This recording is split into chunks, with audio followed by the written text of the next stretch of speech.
জামালপুর উপজেলা শিক্ষা কর্তৃক আয়োজিত তারুণ্যের ভাবনা, অর্থনৈতিক মুক্তি, তারুণ্যের ভবিষ্যৎ রাজনীতি সামনে 28শে মে সমাবেশকে সামনে রেখে আজকের উপস্থিতিমূলক আলোচনা সভার সম্মানিত সভাপতি, উপস্থিত নেতৃবৃন্দ, জামালপুর জেলার অন্তর্গত প্রত্যেকটি উপজেলা থেকে আগত নেতৃবৃন্দ, সবার প্রতি ধর্মীয় সালাম, আসসালামু আলাইকুম।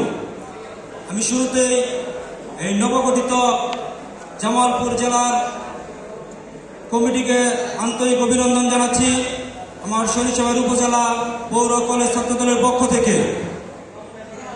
শুধু আমি একটি কথাই বলবো, আপনারা বিগত দিনে লক্ষ্য করেছেন এই 17 বছরে যতগুলো নির্বাচন হয়েছে, তারুণ্যে যারা নতুন ভোটার হয়েছে তারা কেউ একটি ভোটও দিতে পারেনি, তাদের পছন্দের প্রার্থীকে জয়যুক্ত করতে পারেনি।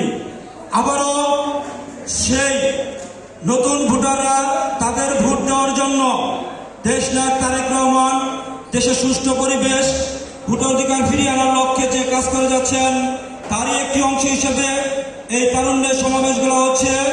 আমি শুধু বলবো, আপনারা জানেন বিগত ফ্যাসিস্ট হাসিনা আন্দোলনের সময় থেকে শুরু করে জুলাই আগস্টে আন্দোলনে আমাদের সরিষাবাড়ি উপজেলা ছাত্রদল, পৌর ছাত্রদল, কলেজ ছাত্রদল, জননেতা ফরিদুল কবির তালুকদার শামীম সাহেবের নেতৃত্বে ঢাকা, ময়মনসিংহ, জামালপুর থেকে শুরু করে প্রত্যেকটা জায়গাতে প্রোগ্রামগুলোকে সাকসেস করেছেন। আপনারা যারা জামালপুরের নেতৃবৃন্দ আছেন তারা আপনারা আমাদের সরিষাবাড়ি সম্পর্কে জানেন।